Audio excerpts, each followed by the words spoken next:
अस्सलाम वालेकुम, नमस्ते, सत श्री अकाल, केम छो, वेलकम टू वायरल टेलीविज़न। मैं हूँ आपकी होस्ट और दोस्त सनम शेख आपके साथ। तो दोस्तों, जैसे कि हम सब जानते हैं कि शो में बहुत ज़्यादा बायसनेस होती है एंड ये पहली बार नहीं हुआ है, ये बहुत समय से चलता हुआ आ रहा है। एंड ये लाइमलाइट में मैंने लाया इंडियन आइडल 11 के वक्त, जब पवनदीप के साथ बहुत ही ज़्यादा नाइंसाफ़ी हो रही थी एंड उसके अगेंस्ट हमने आवाज़ उठाई। फिर उसके बाद जो है नेक्स्ट सीज़न हमने देखा इंडियन आइडल 12, उसमें भी सेम चीज़ हुई। इंडियन आइडल 13, उसमें भी सेम चीज़ हुई। और ये हर बार लगा रहता है। एंड सुपरस्टार सिंगर 2 की मैं बात करूँ तो वो टाइम पे फैज़ के साथ भी नाइंसाफ़ी हुई थी। फिर उसके अगेंस्ट हमने आवाज़ उठाई एंड अब ये सीज़न में भी वही चीज़ नज़र आ रही है कि कहीं न कहीं जो है ये टीआरपी को लेकर कुछ कंटेस्टेंट को प्रमोट करते हुए नज़र आ रहे हैं, सिर्फ़ और सिर्फ़ टीआरपी की वजह से। एंड जो बाकी कंटेस्टेंट हैं उनको इक्वल चांस नहीं मिल रहा है, जिसके चलते 4 कंटेस्टेंट ने शो छोड़ दिया है, यही रीज़न देते हुए। अब यहाँ पर मेरी बात हुई है निशांत के पिताजी के साथ, यानी कि डैड के साथ, जहाँ पर मैंने उनसे कहा कि मुझे आपसे बात करनी है यही इससे रिलेटेड कि आखिर क्यों आपने ये शो छोड़ा और निशांत ने क्यों ये शो छोड़ा। मुझे पता है आपने रिप्लाई दिया था कि बायसनेस की वजह से, लेकिन मैं थोड़ा-सा और डीप में जानना चाहूँगी कि आखिर क्या वजह थी कि आपने ये ऐसा किया है। तो जिसके बाद उन्होंने रिप्लाई दिया है, तो चलिए अब मैं आपको बताने वाली हूँ कि एक्चुअल में क्या रीज़न उन्होंने दिया है, क्या है पूरी सच्चाई। लेकिन उससे पहले चैनल को कर लिए सब्सक्राइब नहीं किया है तो और मेरे साथ कोई पॉइंट ऑफ व्यू शेयर करना चाहते हैं तो मेरे इंस्टाग्राम पर मुझे लिख सकते हैं। मेरा यूज़र नेम है ऑफिशियल अनम शेख।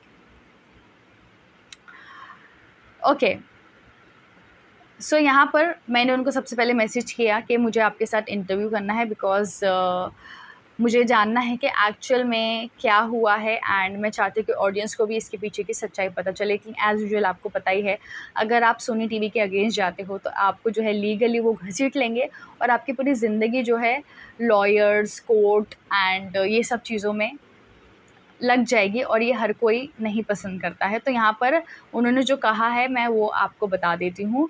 तो यहाँ पर उन्होंने आप देख सकते हैं, मैंने राइट हैंड साइड पे जो है ऑलरेडी उनका स्क्रीनशॉट मेंशन किया है, जिसमें उन्होंने लिखा है, actually we don't want to give any interview but yes we left due to their biased behaviour.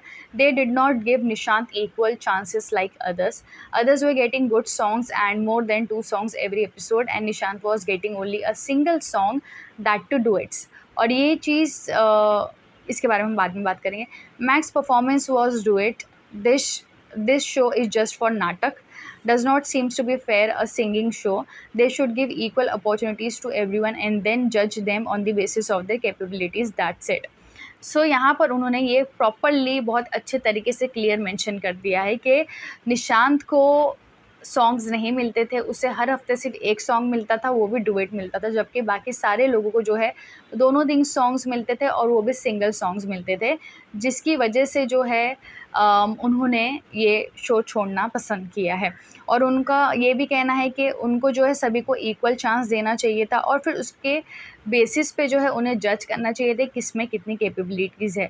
और अगर आपने ये चीज़ देखा होगा तो शुभ को भी ऐसा ही किया जाता है कि शुभ को एक ही दिन परफॉर्मेंस मिलती थी, फिर उसके बाद जो है उसके ज़्यादातर डुएट्स होते थे, उसके सोलो सॉन्ग्स नहीं होते, और जो सबसे ज़्यादा सोलो सॉन्ग्स मिलते थे वो थे अथर्व को, दोनों दिन मिलते थे और वो सोलो सॉन्ग्स परफॉर्म ज़्यादातर करता था।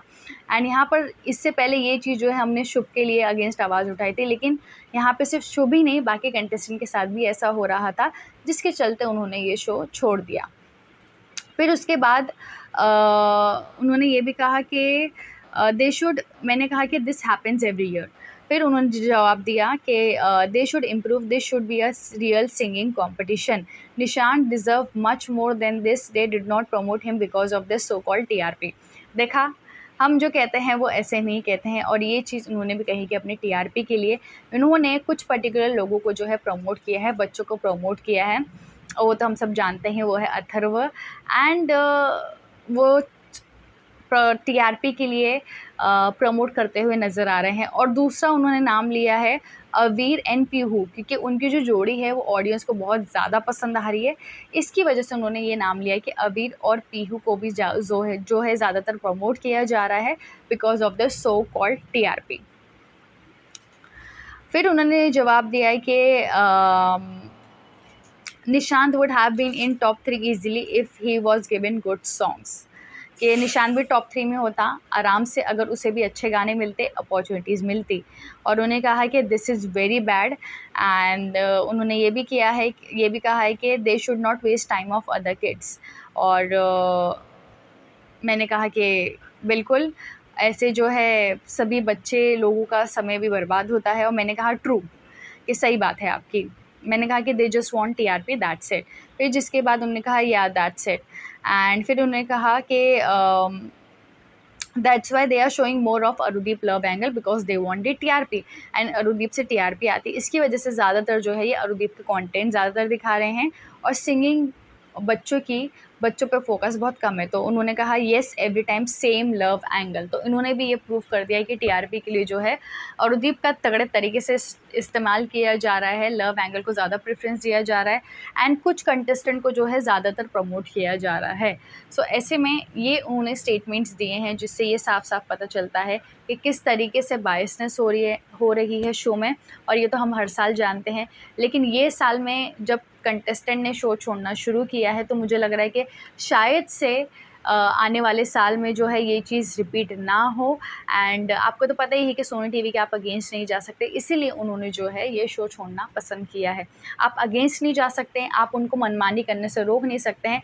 जो आप एक चीज़ कर सकते हैं वो है शो छोड़ना, और वही चीज़ यहाँ पर होती हुई नज़र आ रही है। तो ऐसे में आपकी क्या राय है ये सारे मामलों को लेकर, मुझे कमेंट सेक्शन में ज़रूर बताएं।